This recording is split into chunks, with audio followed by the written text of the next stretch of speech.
नमस्कार। Janaki FM 106 megahertz Janaki समाचार में अपने के स्वागत है। मंदाकिनी से सुना जाओ समाचार। एक मुख्य समाचार।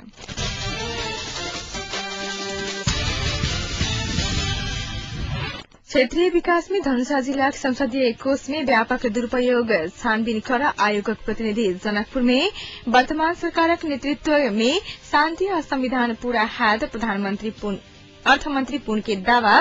महोत्तरी में खाना बनाने वाला कुकर विस्फोट 3 गोटे गंभीर घायल और प्रदर्शन में उतरल कानून व्यवसायी के पकड़ाव कयल गेल। समाचार विस्तार से। मधेशाधिकार फोरम नेपालक अध्यक्ष उपेन्द्र यादव फोरम गणतान्त्रिक के अध्यक्ष जेपी गुप्ता मधेसी भक नहीं भ्रष्टाचारी भेला से जेल गेल बतौले। पत्रकार सबसंग बातचीत कर यादव कहने से मधेश आंदोलन नई भेलू पर कयल गेल भ्रष्टाचार में सर्वोच्च द्वारा दोषी ठहर भेला से यही के मधेश संघ नहीं जोड़ल जात। ओ कहने से गिरिजा प्रसाद कोइराला संग भेल समय में कहने भ्रष्टाचार में सर्वोच्च दोषी ठहर कहने यही के संग मधेश आंदोलन के कोनो संबंध नहीं है। भ्रष्टाचारी के कोनो जाति समुदाय धर्म नहीं होइत कहत भ्रष्टाचारी के रूप में देखे पड़त बतौलन। ओ कहने से भ्रष्टाचारी गुप्ता मधेश आंदोलन में लगला के कारणे दंडित कयल गेल कहत पूछल गेल प्रश्न में ओ कहने से कि पूर्व प्रहरी प्रमुख हेम बहादुर गुरुङ हम आदिवासी भेला के कारण जेल में छी इहो कहल जा सकैत अछि। गुप्ता जेल गेला पर सबसे बेसी खुशी तो अपना छी कहीं पूछल गेल प्रश्न में ओ कहने से एकटा भ्रष्टाचारी के जेल गेला पर के दुखी भ सकैत अछि। सबसे बेसी खुशी तो हुनके गाम के लोक सब छथि। फोरम नेपालक अध्यक्ष यादव पार्टी से अलग भ गेलाक बाद मात्र गुप्ता भ्रष्टाचार में दोषी ठहर भेला से पार्टी पैघ संकट से बाँचल बतौलनि अछि।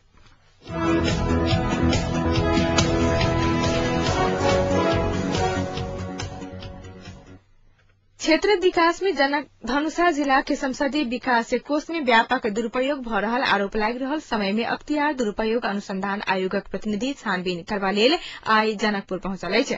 आयोगक इंजीनियर कैलाश श्रेष्ठ आइ जिला विकास धनुषा में कार्यरत प्राविधिक सँ पूछताछ यही के विषय में जानकारी लेने।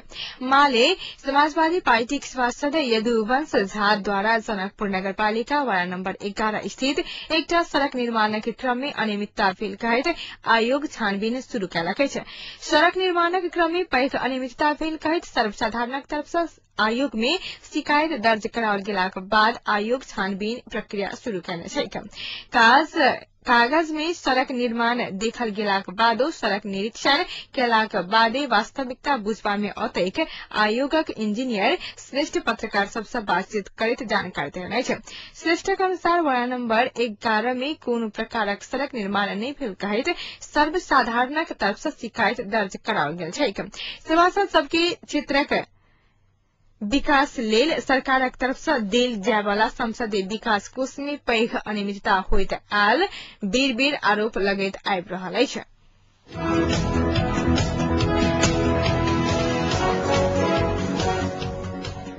अर्थमंत्री वर्षमान पुन वर्तमान सरकारक नेतृत्व में शांति आ संविधान लेखन प्रक्रिया पूर्णता पावत दावी कयने अछि। नेपाल पत्रकार महासंघ रोल्पा आइ लिबांग में कयने पत्रकार सम्मेलन में मंत्री पूर्ण दल सब बीच इहे सरकारक राष्ट्रीय सहमतिक स्वरूप देबाक विषय में परामर्श चलि रहल बतौलनि अछि। दल सब बीच शांति प्रक्रिया संविधान लेखन आ राष्ट्रीय सहमति सहितक मूलभूत विषय में समाधान खोजबाक प्रयास में भ रहल विमर्श सकारात्मक दिशा तरफ उन्मुख भेल मंत्री पूर्ण के कहब छलनि। मंत्री पूर्ण दल सब सहमति नजदीक पहुंच गेल आ किछ दिन में सहमति भ जायत बतौलनि अछि। माओवादी स्थायी समिति सदस्य आ सेना समायोजन विशेष समितिक सदस्य समेत रहल मंत्री पूर्ण सेना समायोजनक काज अंतिम चरण में पहुंच गेल उल्लेख कयलनि अछि। संचारकर्मी के एक जिज्ञासा में मंत्री पूर्ण द्वंद्व काल में विस्थापित गांव-गांव की वाणिज्य बैंक सब पुनर्संचालन के तैयारी में अर्थ मंत्रालय लागल मंत्री पूर्ण बतौलनि अछि।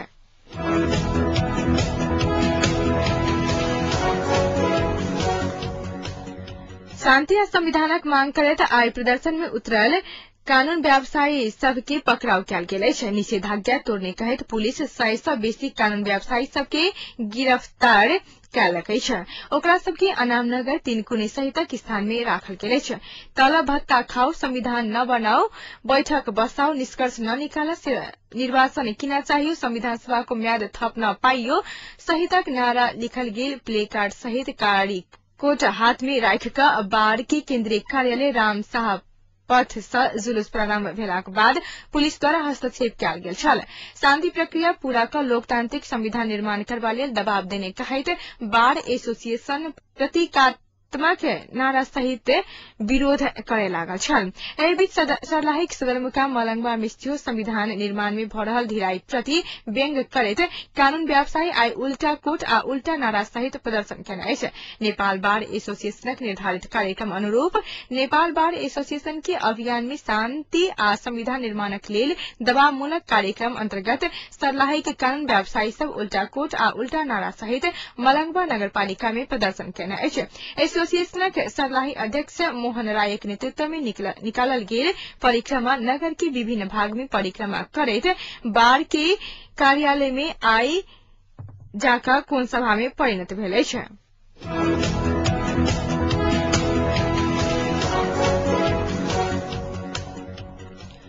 सिन्धुपाल्चोक के बांसबारी गाविस 9 धुन्से में आई भोर बरियाती बस दुर्घटना भेला सँ ओहि में सवार दुल्हा सहित 22 गोटे घायल भेल अछि। बरियाती सवार बा दुख 2939 नंबरक बस बांसबारी सड़क खंड के धुन्से में अनियंत्रित भऽ पलटि गेल पुलिस बतौलक अछि। घायल मध्ये 4 गोटेक अवस्था गंभीर रहल पुलिस जनौलक अछि। गंभीर घायल सबके स्थानीय स्वास्थ्य संस्था में इलाज संभव नहि भेलाक बाद विशेष इलाजक लेल राजधानी पठाओल गेल अछि। अन्य घायल सबके स्थानीय मेलमसी अस्पताल में इलाज भऽ रहल अछि। दुर्घटना में छत में बैसल अधिकांश यात्रु घायल भेल बताओल गेल अछि। बसक चालक के पुलिस नियंत्रण में लेने अछि। कम चौड़ा सड़क में क्षमता सँ बेसी यात्रु सवार रहलाक कारण दुर्घटना भेल पुलिसक प्रारंभिक अनुमान अछि।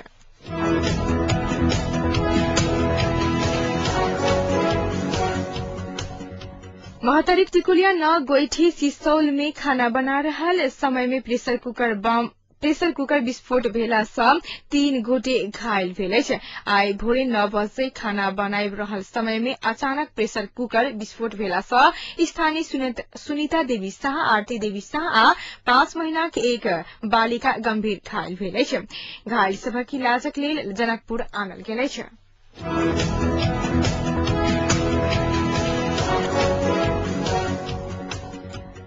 शांति प्रक्रिया, संविधान लेखन आ संयुक्त राष्ट्र सरकार गठन सहितक विषय में पैकेज में सहमति करबा लेल प्रमुख 3 दल विवाद समाधान के लेल जिम्मेवारी बांट पकड़ा केलक अछि।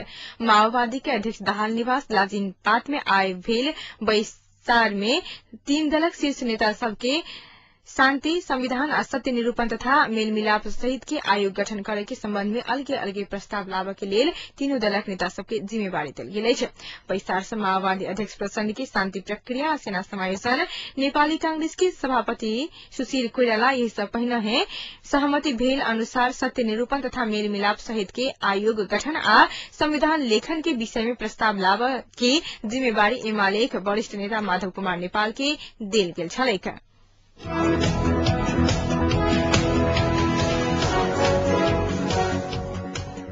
उदयपुर में नेपाल प्रहरी के एक सहायक निरीक्षक अपने रखने पिस्तौल से गोली दागकर आत्महत्या केलक अछि। जिला के उत्तरवर्ती जालपा चिलाउने गाविस 5 स्थित अस्थायी प्रहरी पोस्ट सुकौरा के प्रमुख सहायक निरीक्षक बल बहादुर राउत भिनसर करीब 6 बजे के समय में कार्यालय भीतर गोली दागकर आत्महत्या केने जिला प्रहरी कार्यालय उदयपुर जनौलक अछि।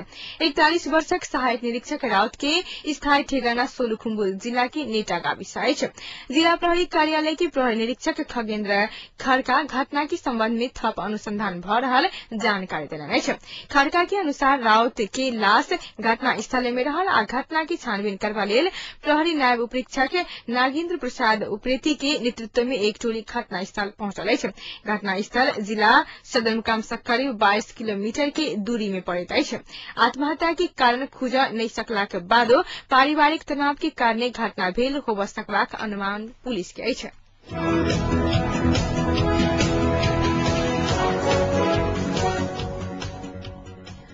15 दिनमा मिथिला माध्यमिकी परिक्रमा अन्तर्गत आई मिथिला बिहारी के डोला सहित भक्तजन सब सीमावर्ती भारत के कलानेश्वर स गिरिजा स्थान के लिए प्रस्थान केने छ। मिथिला बिहारी की डोला सहित भक्तजन सब आई साँझ गिरिजा स्थान में पहुंचकर रात्रि विश्राम करता है। एक बाद क्रमशः मठियानी, जलेश्वर, मरई, ध्रुवकुंड, कंचनवन, पर्वता, धनुषाधाम, सतोखर, औढ़ी, कलना, बिसौल होइत 25 गते साँझ जनकपुर आइगत 26 गते जनकपुर में अंतर्गृह परिक्रमा करित जनकपुर में होली मनावल जात धनुषा के ठेरा कचुरी स्थान के महंत नवल किशोर शरण जानकारी देने छथि। परिक्रमा में नेपाल भारत के लाखों भक्तजन सबके उत्साहजनक सहभागिता देखल जा रहा है। परिक्रमा में भक्तजन सब रात्रि रूप में विश्राम करे वाला स्थान सब में भव्य रूप में मेला लगैत अछि। परिक्रमा में सहभागी साधु संत आ भक्तजन सबके लेल विभिन्न गामक बासिन्दा सब पाइन, खाना, जारन सहितक अन्य सामान सबके व्यवस्था केने छैक।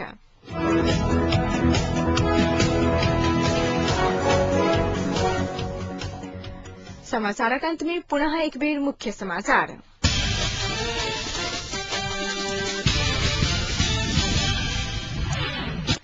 क्षेत्रीय विकास में धनुषा जिला के संसदीय कोष में व्यापक दुरूपयोग छानबीन करा आयोग के प्रतिनिधि जनकपुर में वर्तमान सरकारक नेतृत्व में शांति आ संविधान पूरा हैत अर्थमंत्री पूर्ण के दावा।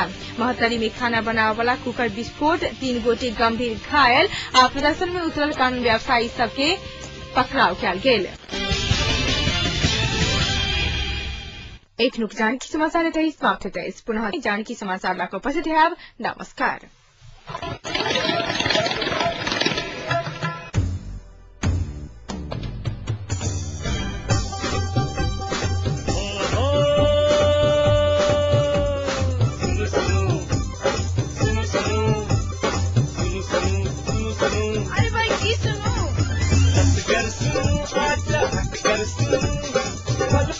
खबर घर फैसल सुनू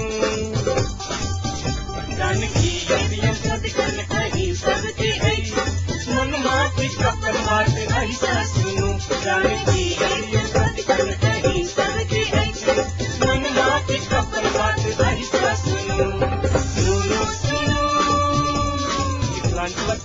जानकी जानकी